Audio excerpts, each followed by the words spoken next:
Marie Callender's is a restaurant chain that opened in 1948. Thank you for your suggestion. The taste is rich, but the price is only $7.99. At Marie Callender's, we bake every pie using our secret original recipes. We make our own crust, whip our own meringue, and put an extra measure of know-how and happiness in every bite. We know these are the things that make our pies stand out from the rest, and that when we have a pie sale, they go fast. Marie's Whole Pie to Go sale is happening now, only at Marie Callender's. And for a great deal, come try Marie's Perfect Pie Trio, starting at $9.99. Marie Callender's was founded in Long Beach, California in 1948 when Marie Callender was encouraged by her husband, Cal, and her son, Don, to pursue the American dream and roll her prodigious pie-making skills into profits.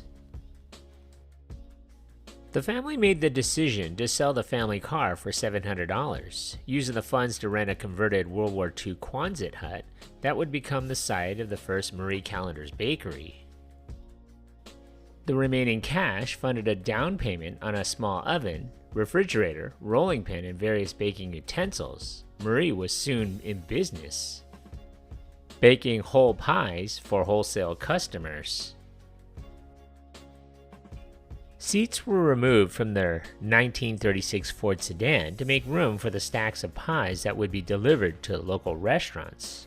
All three family members worked 13-hour shifts, since orders that originally numbered 10 per day soon swelled to 40 per day. And within 2 years, the business had grown to 200 pie requests per day, a volume which necessitated the purchase of a truck and a mixer.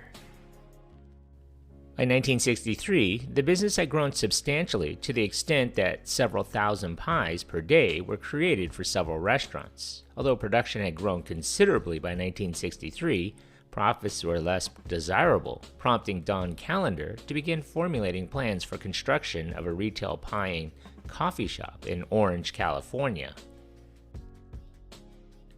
Don Callender, son of the well-known pie maker, opened the first Marie Callender's Coffee and Pie Shop in Orange on North Tustin Street in 1964.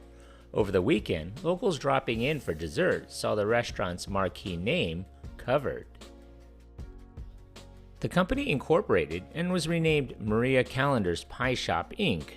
The retail business at that time sold only whole pies that were made fresh daily, priced at 95 cents a piece.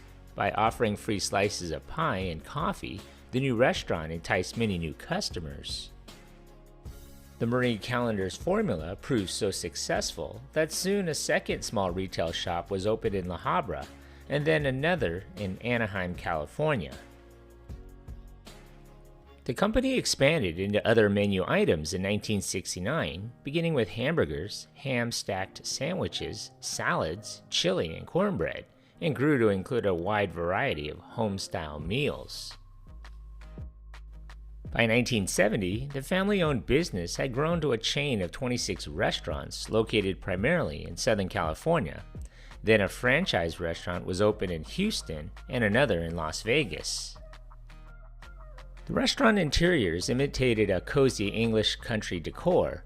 Don expressed concern for the integrity of Marie Callender's architectural design, emphasizing that their restaurants should not have a cookie-cutter look or feel, and opted to build businesses that were varied in their architectural ambiance, reflecting a niche between the casual and family dining sector.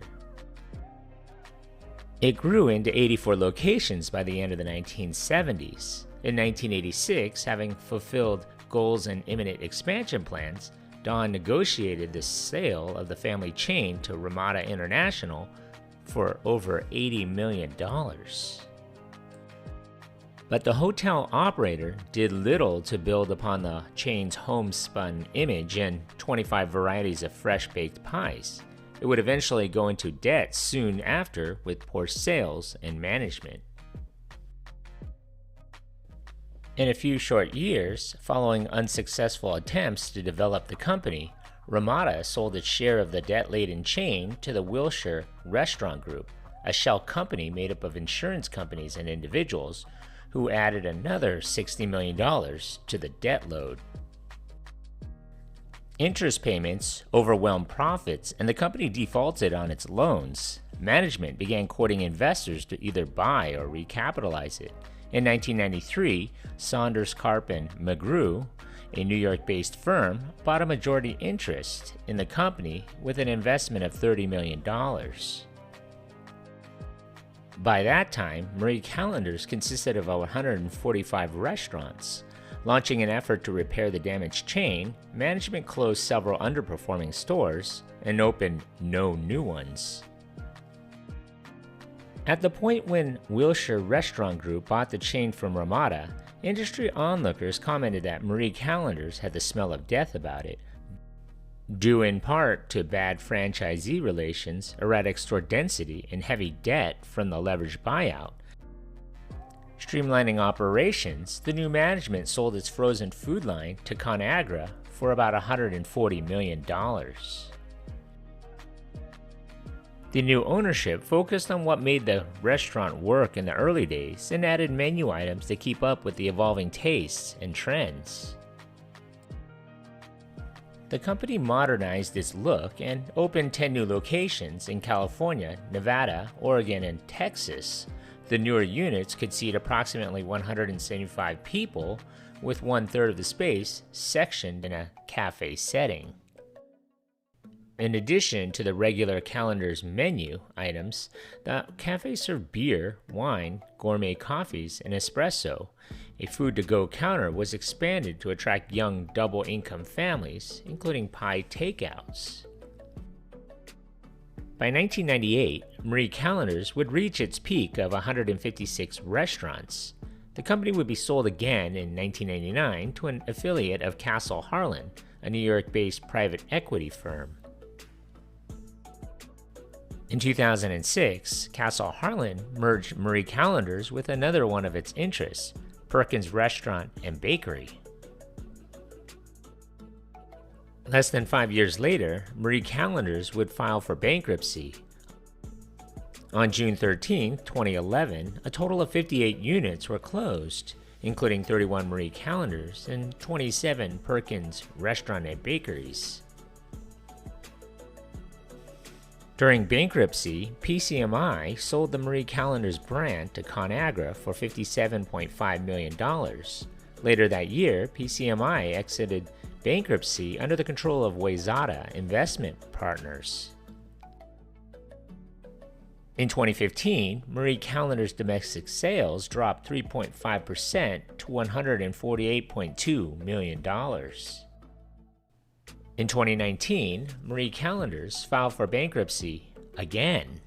On August 5, 2019, 29 stores were closed, as well as the holding company for Perkins and Marie Callender's. The chains were later split apart, with Perkins being bought by the Huddle House, while Marie Callender's was sold to the Elite Restaurant Group. More Marie Callender's would close, including the first location in Orange, as well as the one near my hometown in Anaheim Hills. Today, the company has 25 locations in California, Idaho, Nevada, and Utah. Thank you for watching. If you like this content, and if you haven't already, hit that subscribe button. Thanks.